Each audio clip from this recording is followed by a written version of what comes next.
comes to hotels, lodgings, and other things. But you mentioned something I found interesting. And this takes me way back to my studies in what? Cultural studies and all of that from way back when. Kintampo is one of those ancient towns. Yeah. One of the things I have not seen done, because you would often find there have been the unearthing of, relics, ancient materials used by bygone, civilizations and all of that. These are things that in other parts of the world, they find them, they create museums in the area. You now have people trooping there because the area is famous for maybe you found an arrowhead or some sword or something, bowls or something that were made. That's another angle we can use, because Kintampo in itself is already tourism waiting to happen. Yeah. We've not done enough with Kintampo. But I'll then ask you, since you took over, what have been the add-ons? You mentioned a number of places. One of the places I'm very happy about, the Kwame Nkrumah Memorial Park. I love what has been done there. But what have been the add-ons? And if I asked you, in these 7 years that you've been in office, close to 8, which one, if I asked you, point to one major change in our touristic industry, what would you say? Oh, I wouldn't say one, because that's... No, I'm restricting... That is oversimplifying it. So let's say one to about 3. And I'm not talking of necessarily, we build this and we build that. No, for example, change, real change in the sector. Okay, real change in the sector is even this conversation we're having. Because tourism prior to... some time back, we people felt it's entertainment, it's nothing. But we've had now it's part of the national conversation. Over the last few years, anytime the president goes to Parliament for the State of the Nation address, tourism is mentioned.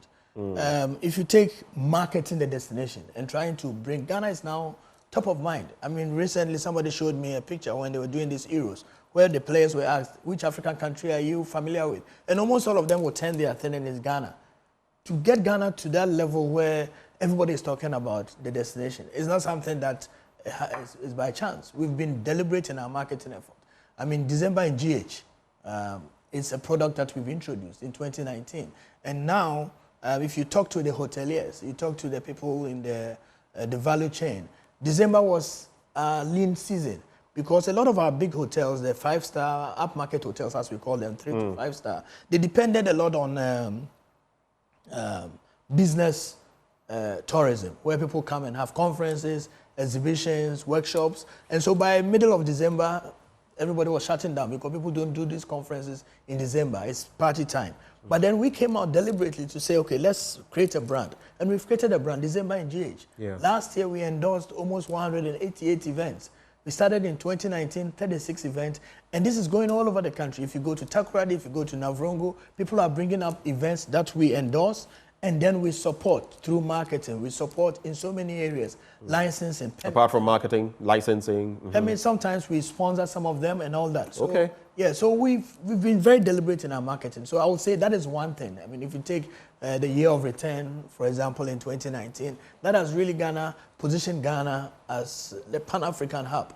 And when you're having conversations, last week, for example, Afri-Azim met in Bahamas, and Ghana was on the table.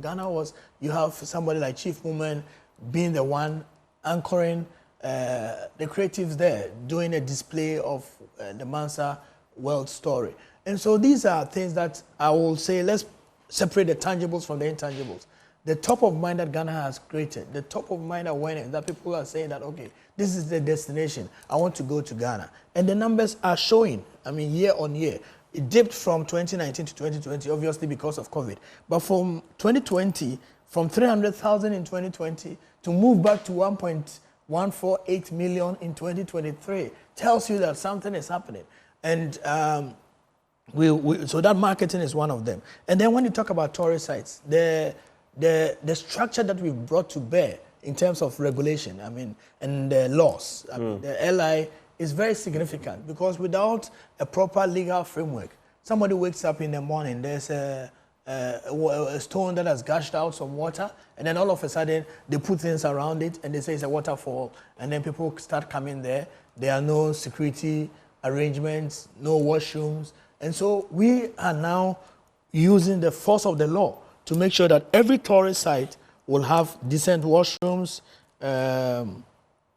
safety concerns are well addressed, and there's a proper governance board.